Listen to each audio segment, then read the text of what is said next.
Coming to you from beautiful Vancouver, Canada, this is Scuderia F1, the podcast that is always up to speed with the latest Formula One news. Follow us on Twitter at Scuderia F1 Pod and subscribe to the podcast on iTunes and Stitcher. Now, here's your host, Mark Daly.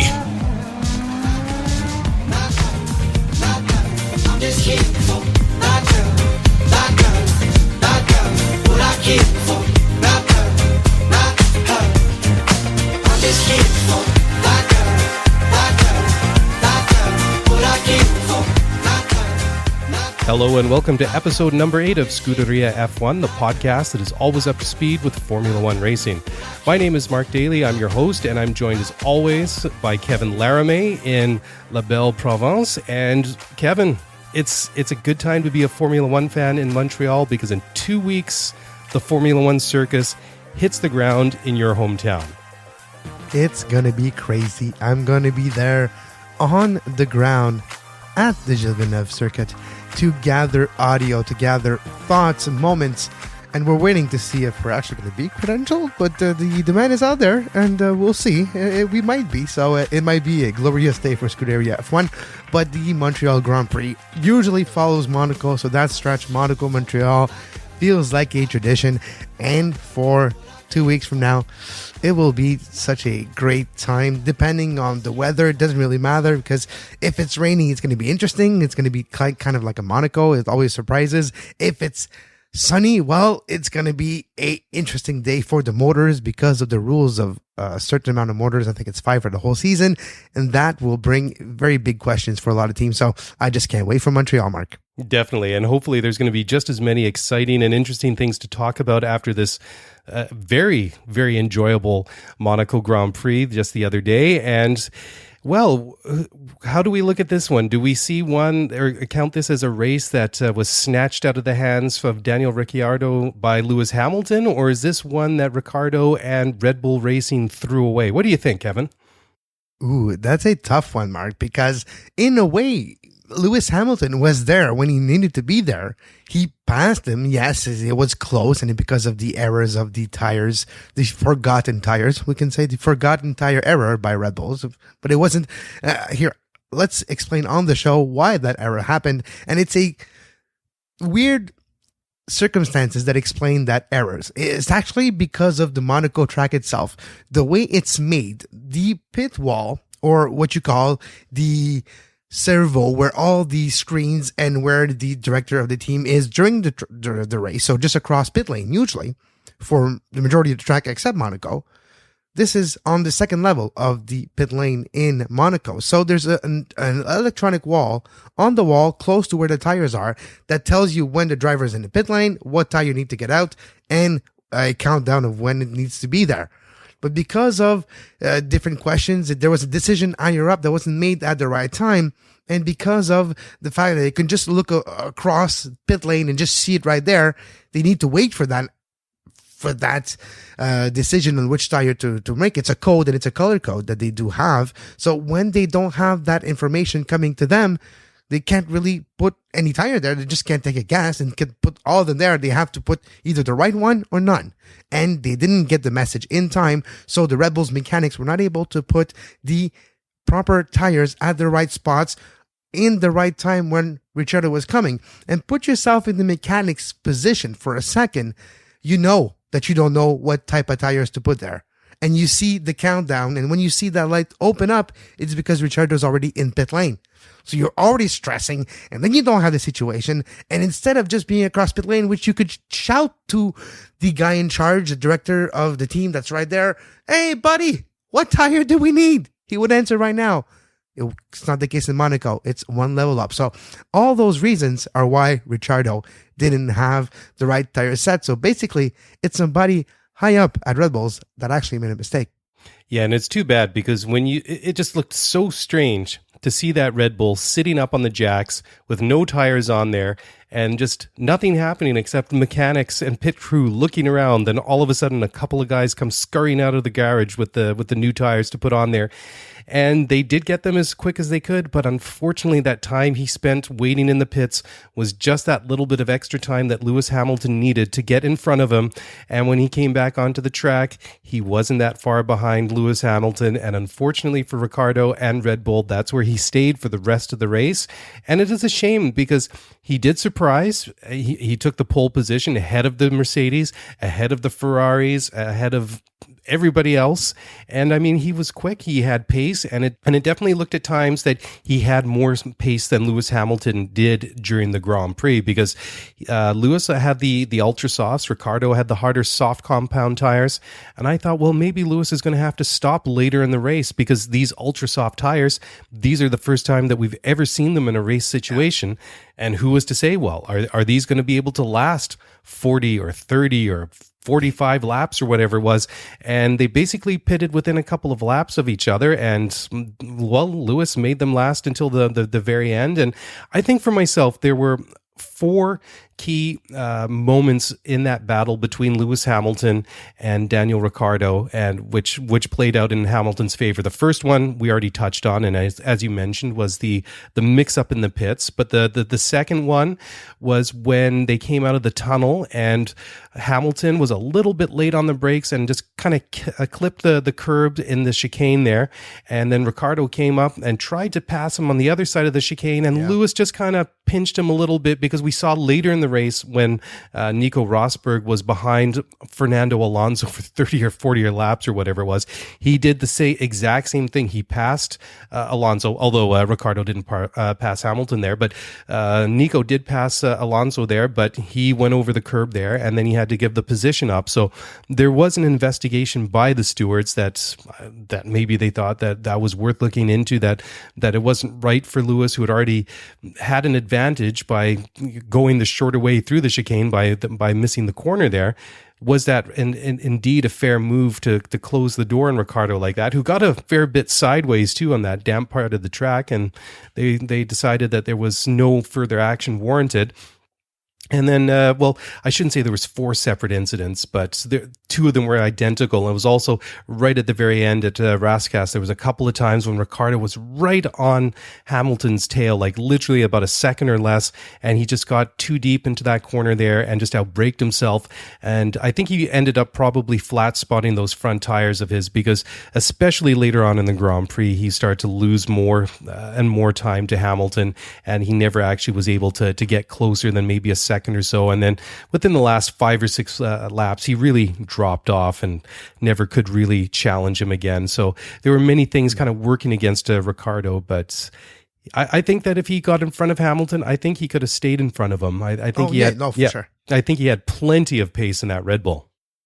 No, he had plenty of pace in that Red Bull, and the way Ricciardo drives too. He actually tried to overtake Hamilton in Monaco. That's something not easy to say. And we've seen drivers trying to overtake in Monaco this time around and landed in the rails.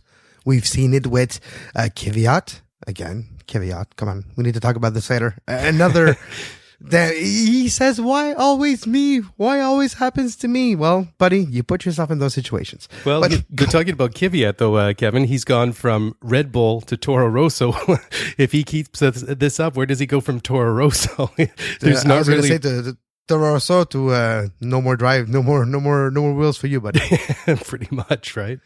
No, but going back to Ricciardo, he tried to overtake and he kept it clean, and he's one of the cleanest drivers in F1 right now, and probably one of the best. I think top 5 if you go there. There's a lot of good drivers right now in F1, but his skills are amazing. And the way Hamilton was talking about Ricciardo in the post-race conference with Johnny Herbert and Martin Blundell and Lewis Hamilton on the podium, they were talking about how, well, Hamilton was saying how Ricciardo is one of the best drivers, not that he faced this year, but ever in his career. And for Hamilton to say that, he did face quite a plethora of great in the world of F1, from Schumacher to Villeneuve, passing by the Hakkinen and the David Coulthard, and followed that with the crop of today of Alonso, Button, Massa, and all those guys, Barrichello.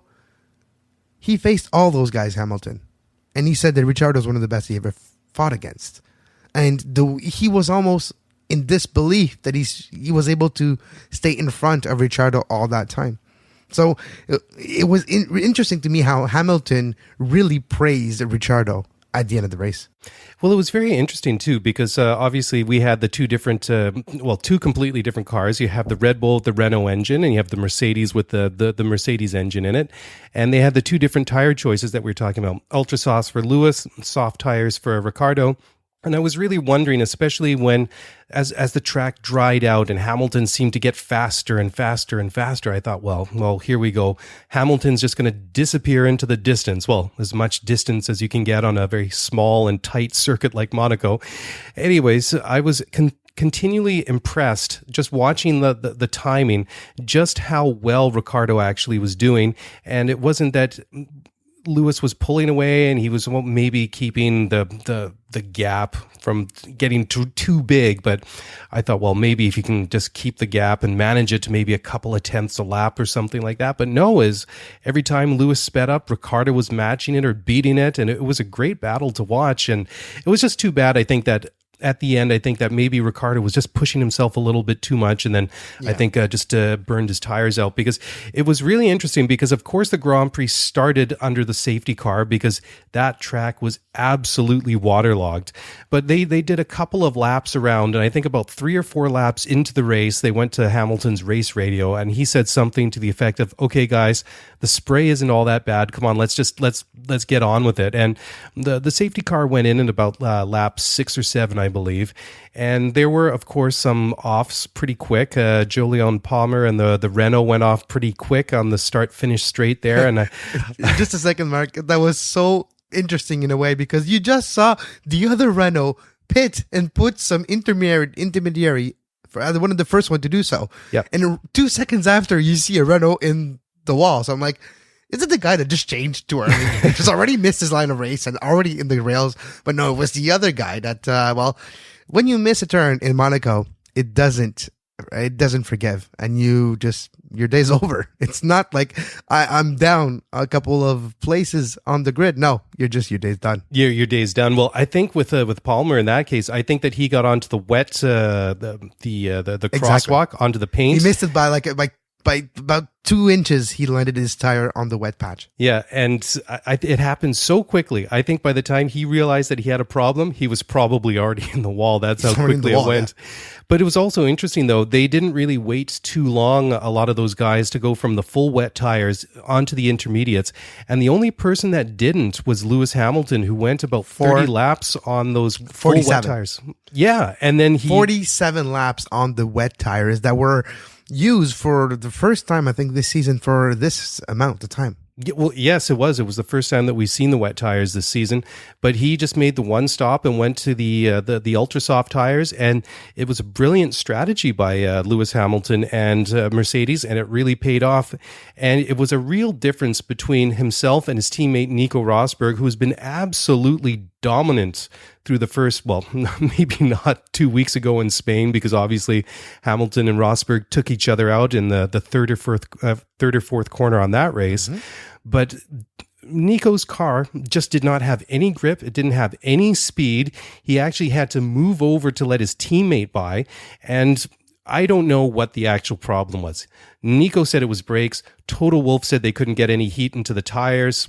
Yeah, that was my gut feeling watching it. Just he didn't have any grip, and I thought, well, he just can't get any heat in there. He just doesn't have any grip to go around this tight, technical, wet track. And well, whatever the problem was, I mean, he was in P6 for the longest time, and then actually got pipped right at the very end there by, what was it, Hulkenberg, was it not? Exactly. It was Force India Hulkenberg, because both Force India were really up to pace late in this race. Just to go back to what you mentioned about Rosberg.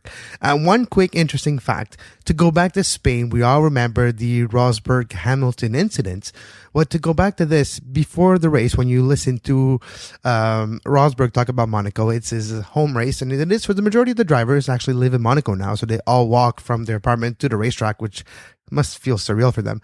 But when you look at Rosberg, he actually talked about, yes, my car was actually in the wrong mode in Spain and my attention was divided there, but I did try to close the gap. And so the chain of event that we actually explained on the show, and that was explained by Anthony from Sky Sports on the broadcast as well, was what reality was. Nico Rosberg was not in the right mode with his car. His attention was divided there. He got surprised by a great move by Hamilton. The move was, yes, it was audacious, but the space was there. The closing of the space was maybe a little too aggressive, but we all know the event that followed. But yes, it is a 50-50 event. Everybody's swept it under the rug. All things are clean in Mercedes, but Rosberg admitted that his car was in the wrong setup and the wrong mode before he actually did that turn in Spain. Well, the big difference between Spain 2 weeks ago and in Monaco this past weekend was with Rosberg and Hamilton taking each other out, the effective net loss for Nico Rosberg in Spain was nothing because he wasn't getting any points, but neither was Hamilton. So that gap of 43 points in the championship, and the Drivers' Championship, stayed the same. But this past weekend, full points for Nico Rosberg, and then full points for Lewis Hamilton, and then Nico Rosberg only getting a couple of points in seventh. So now that big gap has effectively been halved. I think Nico has something like 108 points, and Lewis has 86 or 84, something like that. I will tell you right now, Mark. Right now, it's 106 for Nico Rosberg. 24 points behind is Hamilton. So Hamilton is 82. Ricciardo 66. So it's down to 24 points, which is imaginable. It's doable with Hamilton if anything happens for like one race. One race, Nico Rosberg doesn't do any points and Hamilton wins. That gap doesn't even exist anymore. Well, exactly. And he did build up that really nice big buffer that he had through the first 4 or 5 races. But we've only done six Grand Prix so far this year. There's still 15 more to go. So anything can happen from here on out. And this was not a good weekend for Nico Rosberg. Obviously, he had a pretty good qualifying. He was on the first row. He was beside Daniel Ricciardo. He was not that far off the pace from Ricciardo. They had pretty close times, and Hamilton was right in there too. And then there was about a half or maybe 0.7 of a second down to Sebastian Vettel in the Ferrari. But just to go from that dominance through those first 4 or 5 races to have this really bad weekend for him, because he just did not have any speed. He just looked like he wasn't driving a Mercedes. So I was just really interested to see how those cars would handle in the rain on that tight track where it's slower, it's more technical, and it's really a lottery. But it was interesting because they said at the beginning of the race that the team had told me he had this brake problem, and then later in the race they said that the problem was over, and I was thinking, okay, well, that's great, but he still doesn't really have all this pace, and he was stuck behind Fernando Alonso for 30 or 40 laps, long time, and just great performance by Alonso, by the way. Oh, and both of the McLarens, now that you should mention it, because Button got into the top 10 as well, so that's a double points finish for them. So it was kind of fitting, Mark, because it's the 50th anniversary of McLaren as well in F1. When you're looking at this year's Monaco Grand Prix, it's the 50th years of existence for McLaren as a constructor, as a team as well. So a fifth for 50 kind of seems fitting. It does, and I don't know. It seems that the last couple of races that we're starting to maybe see a little bit of the potential that McLaren and this Honda partnership have. Obviously, it's been a pretty tough time for them over the last 2 years at least. You can count all of 2015 and perhaps maybe even the time, but when just before the last year when Honda was still getting up to speed and trying to get the engine ready, because they didn't have the same time period as all the other engine manufacturers had to develop these new hybrid engines. They basically came into the show a couple of years behind everybody else. So if they can get some more speed and reliability out of it, then perhaps we'll see more of these things or more of these good performances, because in 2 weeks now in Montreal, this is going to be a completely different thing. You go from this tight circuit, slower circuit in Monaco to the long straightaways in Montreal on the Ile Notre Dame, and they're two very, very different circuits. So it's more of a speed circuit. Obviously, Montreal is also very hard on the brakes. So we'll see. Is this going to be McLaren? I'm all confused about McLaren now. But Mercedes and Hamilton and Rosberg disappearing into the distance, and where are the other cars going to be? Because we were talking about it before we actually started recording the podcast tonight. Now that we're 6 races into the season, I think we're starting to see how things are really starting to shape up. Obviously, we're just talking about McLaren, and maybe we're seeing that project starting to bear a little bit of fruit. Obviously, Mercedes is still the top dog. They're the one that everybody's still chasing. Red Bull, we've talked about several times over the last several shows, has got a better chassis, a better engine than I think a lot of people expected, especially after their disappointing year last year. But after 6 races, I think out of all the big teams, I think that Ferrari, has been a disappointment for me. We've saw maybe in the first couple of races of the year that they looked like they were closer to Mercedes, and it just hasn't materialized. And if anything, it seems that the other teams around them seem to be getting a little bit faster, and they're just sort of stagnant at the moment. It really does seem so, because when you're looking at Red Bulls, if you're looking at where they were at the beginning of this season, Red Bull was touted to be third behind Ferrari, and the times on the laps and where the qualifying, the drivers where they ended up, it was kind of Ferrari was second and was kind of closest one to Mercedes. And over the last few weeks, we've seen that it's not the case anymore, especially with the new upgrade that Ricciardo had for this week. But that upgrade is really going to be more noticeable in Montreal. So maybe we'll see where that difference is. We've seen that difference in Spain was about 600th of a second. If that is the case, if it's only that little, that's before the upgrade for Renault, for the Red Bull car. Well, for Tag Heuer, because the Renault engine is branded Tag Heuer for Red Bull. But that engine upgrade might be very noticeable in Montreal. If they shorten that distance, it might be interesting, because you mentioned brake problems. It's been a couple races now that Mercedes have said that they have brake problems. So if they continue to have brake problems in a place like Montreal, where the brakes are really essential because you get up to speed to one of the highest speed of the whole season at over 300 kilometers an hour at the end of that long straightaway, and there's a chicane there. So you have to brake up to 120, 140 kilometers an hour to do that chicane. So it's really hard on the brakes. So if they had troubles with the brakes in Monaco, what is going to be Montreal for Mercedes? And if Red Bull is pushing Mercedes to the point where they have to push that car a little harder, brakes are going to suffer. And that's going to be maybe the downfall of Mercedes in Montreal, reliability of brakes.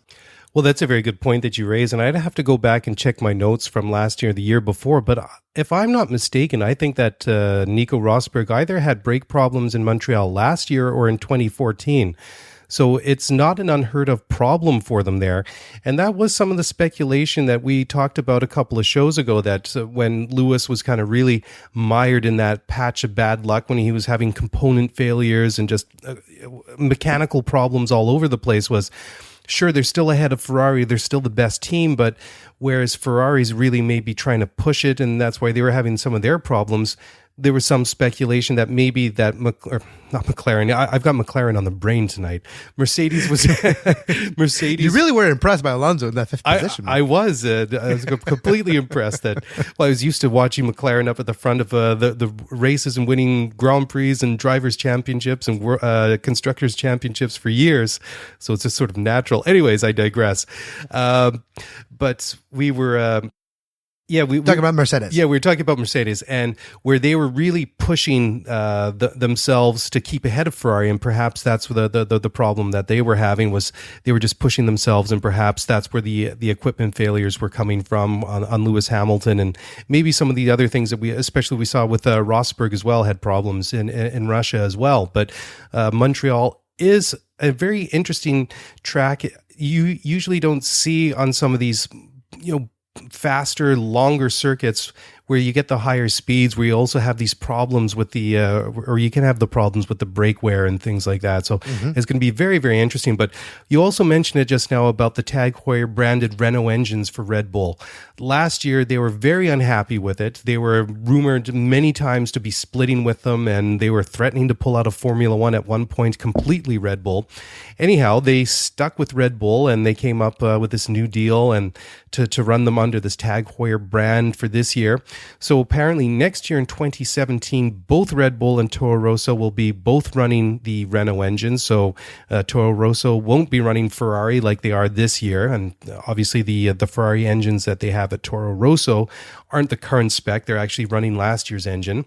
Anyhow, so they'll both be on Renault engines next year, and they're free to call them whatever they want. So they'll be doing that for 2017 and 2018, which is a very, very interesting. And that's, I think, a good move for them, because I think the Renault engine has turned out to be a lot better than anybody's expected. Well, actually, I'm not surprised, Mark, and I'll explain to you why. There's two brands in F1 that have been cyclical and always put their dominance, or at least close to it, when the rules change and they're able to bring new innovation to the game. Remember the Renault turbo engine? That V in the 70s and the 80s? Renault were the ones to do that. Remember in early 90s, 90 up to 97, 98 they kind of dropped off the map, but 97, Williams Renault, with an engine far superior than anybody else, was able to dominate the F1 with Damon Hill and Jacques Villeneuve in 96 and 97. And that was because the new changes of rules, new changes of chassis, new changes of the way the cars are modeled and designed. Renault, when it's a new motor, new type of engine that is coming into play, usually comes back to F1 and have a product that is superior to the other ones. And the thinking behind the new Renault or Tag Heuer upgrades are saying that it's actually the closest engine in the pack that would be to the Mercedes motor. So it's really actually very hopeful for all the teams that are running under the Renault engines, or Renault and Red Bull. Renault doesn't even have enough budget for their own cars, but the best motors Renault's doing, Red Bull's got them. But Renault eventually, I do expect Renault, the team itself, to do run better because of their actually very good motor. Yeah, and they're only back in Formula One for the first time this year. They took over the Lotus team that's been running for the last several years. So it'll be interesting to see how they develop their own works team going on forward. And they're one of these manufacturers that have the resources and they have the knowledge, they have the skill, and you have to think at some point that they're going to get it right. I think that Magnussen's a fairly good driver. Palmer, I think, is still fairly young and perhaps maybe unproven to a certain point. So it'll be also interesting to watch that, not only as the car and the team develops, but will they be able to maybe get a more experienced, a faster driver? The better that they make this car, the further that they get into this project and it all evolves and grows. But I think we should talk now about maybe some of the winners and losers, so to speak, in this past Grand Prix. I think for me that, one of the losers, I don't want to be overly mean, but I think that Ferrari was one of them. I think that Vettel and Raikkonen were disappointing. Vettel, I think, qualified about where you would expect him to based on what we've seen this year. He was in P4. Raikkonen qualified in P11, but that was after he had a grid penalty for a gearbox change. But Kimi had a very short and rather disappointing Grand Prix and ended up eliminating himself from the race in a very bizarre slow motion accident where he kind of slipped into the barrier and then broke his front wing, which got jammed underneath his car, and then kind of took Romain Grosjean out for a little bit there and got him kind of knocked or pinned between himself and the and the wall. And then Raikkonen tried to drive at least, I wouldn't say a quarter of a lap. That might be a little bit of a stretch, but he went through the tunnel. Exactly. He went through the tunnel with the commentators were like, no, don't bring your wing into the tunnel, but he didn't know. And when you're looking at the view of Kimi Raikkonen in his car, the camera in his car, he doesn't see the wing go underneath. They don't see that that shallow underneath the car, and it just underneath the tire. So he's spinning, the tire spinning on top of the wing. The wing is just making sparks all across the track, breaking putting debris everywhere. And we're like, no, don't do this in the tunnel. Then they're gonna get like wet tires going into slick pavement in the tunnel, hitting debris. It's going to get stuck. Don't do this, Kimi. That was quite a funny moment. And when I see a Ferrari with a front wing stuck underneath the car, just brings back memory of Gilles. It just brings back 1979 Canadian Grand Prix, but I'll talk about this later. Yeah, we'll get to that shortly. But it was also very interesting to watch Kimi, because going through there, I think it was wedged in such a way. I think that the left front tire was actually on top of the wing and was not even in contact with the road even turning. So it was kind of a short and rather bizarre Grand Prix for Kimi Räikkönen. And I think the drive of the day has to go to Checo Perez in the Force India, getting a P3. Monaco over the years has always come up with some interesting results. We've seen some very unusual and unexpected Grand Prix winners there over the years. I'm thinking specifically to 1997, Olivier Panis in the Ligier, to name one that sort of really stands out. But I don't think that you could say that P3 for Sergio Perez in the Force India was a fluke. I think he deserved it. I think he earned it. He definitely was, he had the pace to stay in front of the Ferrari. Vettel was pushing him at one point, but Perez managed to set at least one fast lap that I can remember without going back through there. So for me, that wasn't a fluke. The thing is that Monaco is such an interesting Grand Prix. It's such an interesting circuit, being right through in the middle of the city there. That's a real leveler. You can have all the horsepower and the handling and the speed and everything, but when you get into that tight technical, basically streets, I mean, that's what it is. It's just the streets of Monte Carlo.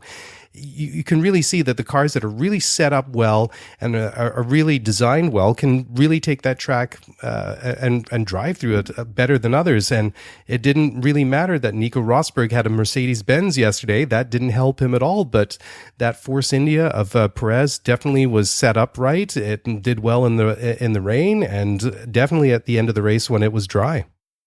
No, this was one of the best cars on the track on Sunday, was the Force India of Sergio Perez. His third position was not only warranted, he could have done even better if he had the time necessary. I think it's a combination of the soft tires that were used for the first time ever in Formula One in this race by Sergio Perez. The fact that combined with his handling of the car, able to save the tires for long, the good strategy mixed with actually the right setup, like you mentioned, aerodynamically, and able to control and able to use every ounce of potential of that car on that day. Sergio Perez was able to do that. An interesting tidbit of information: Sergio Perez has been touted as one of maybe possible drivers for bigger teams next year. This won't be the case. Sergio Perez is actually looking to re-sign with Force India. Force India has found more financial support and more backers for next year, so don't be surprised if Sergio Perez is still with Force India next year, and don't be surprised if Force India becomes slowly but surely not a minnow anymore, but a mid-table, if not actually ninth place in the Drivers' Championship right now for Sergio Perez. So a top team type of team.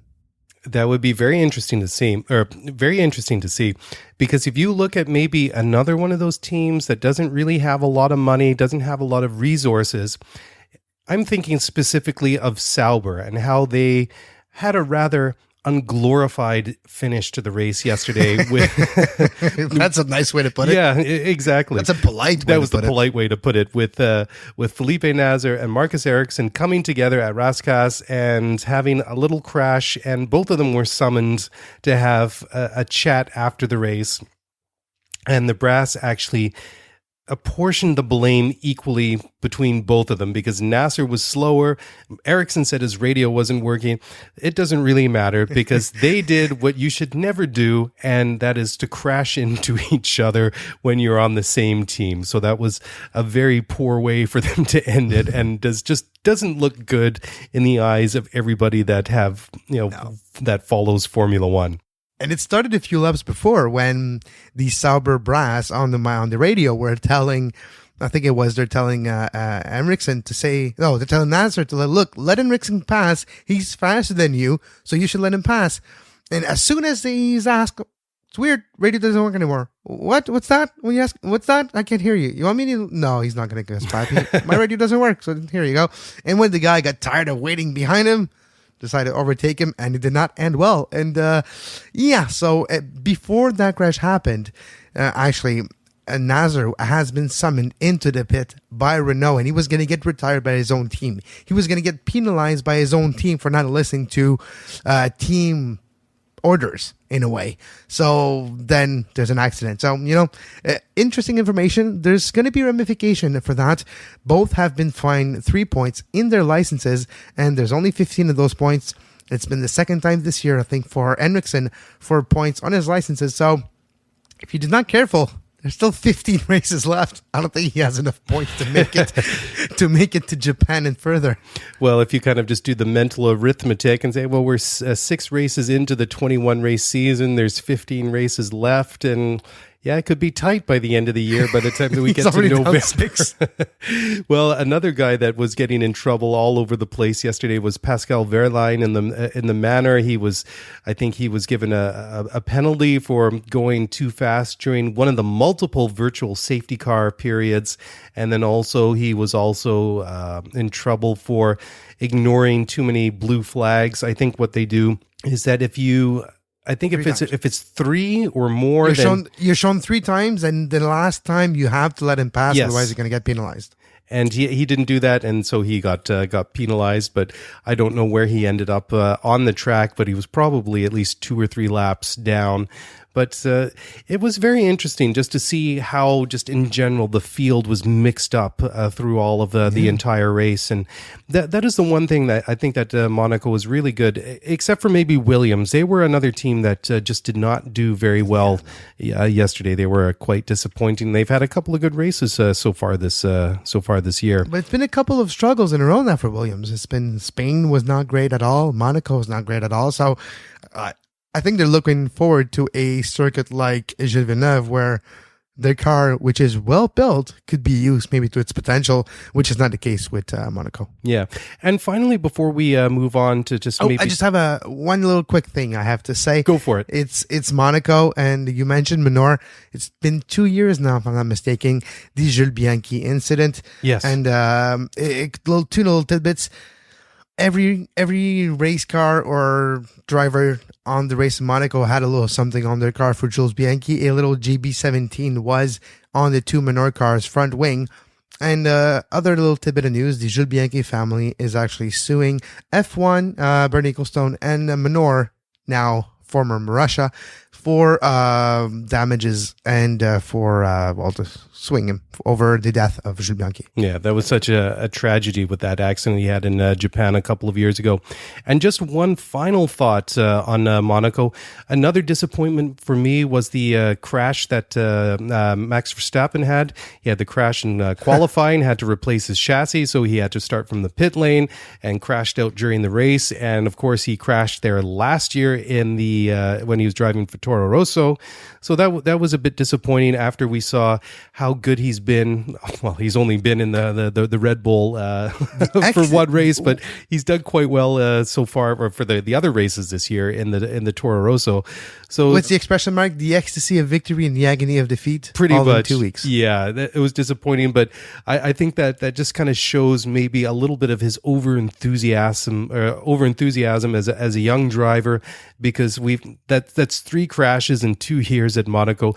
Maybe next year he might want to just cool a little bit, but it will be fascinating to watch Max in 2 weeks in Montreal and just watch him on the circuit Gilles Villeneuve with all those long straightaways, and it should be very exciting to watch. But speaking of which, you wanted to talk a little bit more about Montreal, your hometown. You wanted to talk about Gilles Villeneuve, who's obviously an icon in Quebec, a sporting icon across Canada, and he's got an equally accomplished and famous son and a world champion in Jacques. So what do you have for us?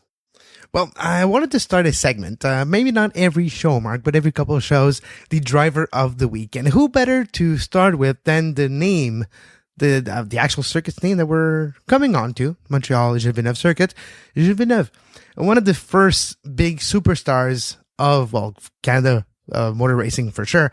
But the way it happened, the type of human being he was, the type of driver he was, is something that people to this day do not forget.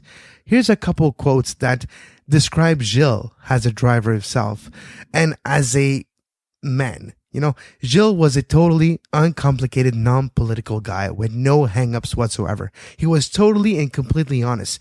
If we were testing and the car was rubbish, he'd come in and say, look, the car's rubbish. I don't mind driving the car. Don't get me wrong. I drive it all day and love every minute of it. But I thought you ought to know the car's rubbish. The old man, Enzo Ferrari, loved him for that. And those quotes like this really depict the type of guy that Gilles Villeneuve was. And the quick Lehman story of Gilles Villeneuve is basically there was a superstar race in the Atlantic Division back then, and there was one in Brands Hatch in England. And Gilles Villeneuve was one of the invitees to this race. And in a very lower type of car, other drivers were there talking about champions of this time. Gilles Villeneuve in a normal car beat them all. And he attracted some publicity, and he attracted more the eyes of F1 team. So it was signed in Villeneuve started, let me just see here. He impressed James Hunt by beating him and several other Grand Prix stars in a non-championship Formula Atlantic race at Trois-Rivières. So this one happened in 76 in Trois-Rivières. And eventually, the McLaren's team hired him for this season in 77 for up to 5 races. He had a contract to try the car, and it did not go well. He had troubles. He was not used to the cars at that level. He had a couple did not finish and all that. But he qualified 9th in his debut in 77 in the British Grand Prix for McLaren in the old M23. And he actually gave a type of window into his potential for the years to come. And a team like Ferrari was not going to let a driver like this slip away, and they hired him for the 1978 season. And he was not a success to begin with. In 1978, when he began with Ferrari, he had a couple of retirements early, and people in Italy were already clamoring for him to be replaced. Imagine, early 78, people wanted to replace Gilles Villeneuve already. Imagine history would have been a lot different if that would have been the case. No kidding. But exactly, 1978, he's still there, and he often had problem with his new Michelin radial tires because they were new, and they had new radial tires for the first time in F1. That's in 1978. But he started to really get into the front row, and slowly but surely, he got result, and he got better, and he was in winning position, made him driver's mistake. But all that led to the last race of the season in 1978. It was the first ever race in Montreal on a then circuit called the Circuit de l'Île Notre-Dame. And that whole race, Gilles was close.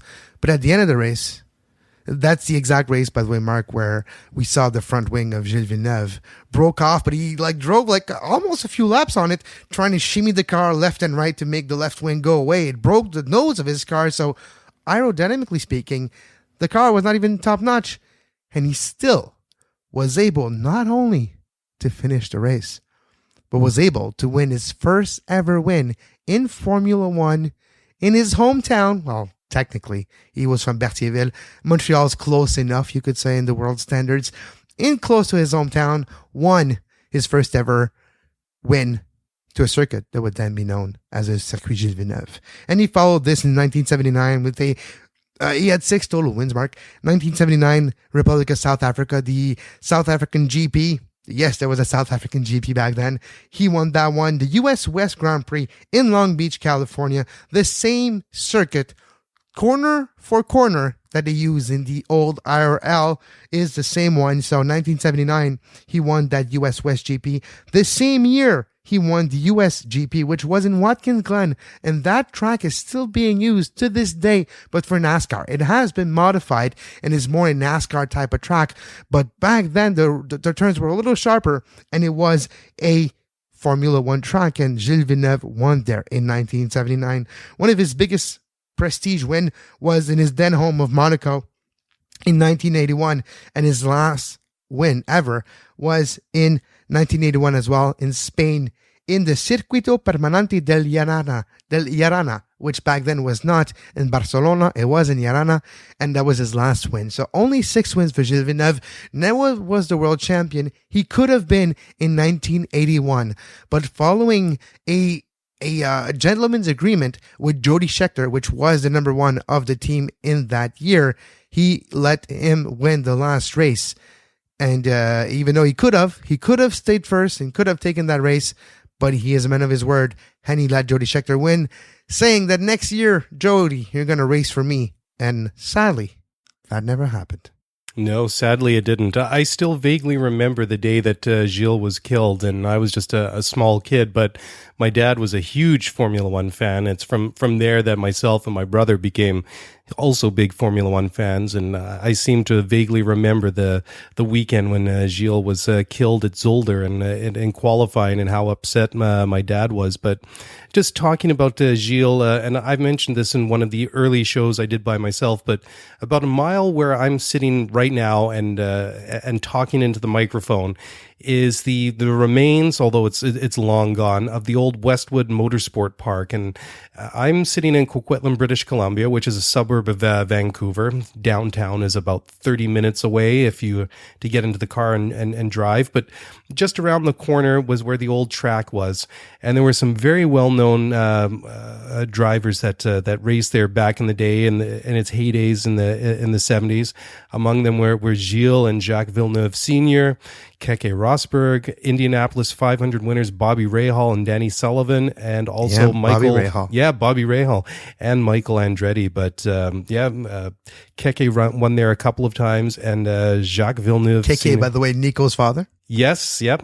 Also a former world champion with Williams. But there were some big names that raced there back in the day, and Gilles was just one of them.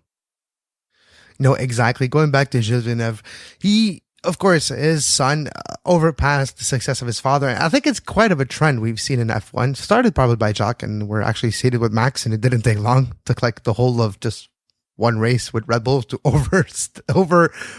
step away from the shadow of his father. For Jacques, it was a little different. In Jacques' career, I'm gonna get to him eventually. If you haven't guessed it by now, Jacques Villeneuve has been my favorite driver ever, if not my favorite sports personality in my entire life.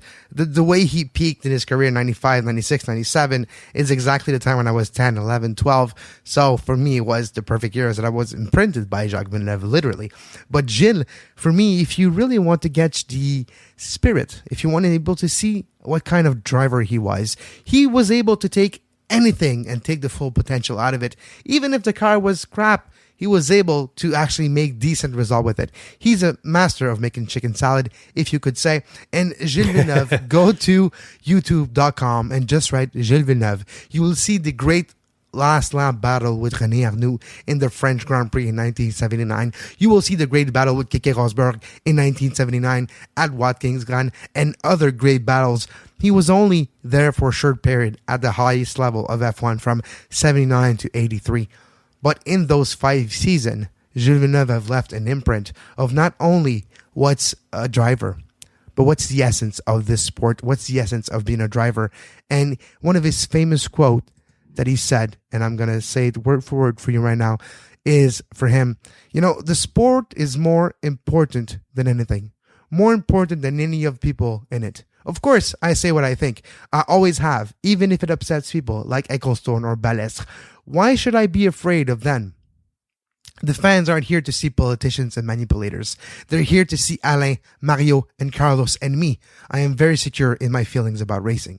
I make a lot of money from it, but one thing I can tell you for sure, if the money disappeared overnight, I would still be in racing because I love it. The entrepreneurs would be gone. And that quote gives you maybe a window and understanding of how Jacques Villeneuve handled himself when he was in F1, taking care of himself, and was able to continue what his father learned in the paddock. And maybe that's why Jacques Villeneuve rubbed people the wrong way sometimes, because he stand up for himself. But it started way before Jacques. It started with Gilles. Definitely. And I don't think that there's anything else that we can say tonight that would top that quote. So I think that's probably a very good place to wrap this episode up. So, before we do that, Kevin, could you just remind everybody where they can find you online, please? Absolutely. You can find me on Twitter at Kev Laramee. That's at KEVLARAMEE. You can find this show as well as a plethora of sports podcasts on the Sports Podcast Network. And now our new initiative as well. Look for SPN Radio on YouTube for live radio shows with open line capabilities as well. Very good. Thank you very much. And also, if you want to send us a tweet here at the show, you can tweet us at Scuderia F1 Pod, or you can email us directly at scuderiaf1pod@gmail.com. Anyways, that's a wrap. We will be back in 2 weeks to discuss our home Grand Prix here, as we just talked about, the Canadian Grand Prix. Until then, on behalf of myself and Kevin Laramee, we'll catch you again next time.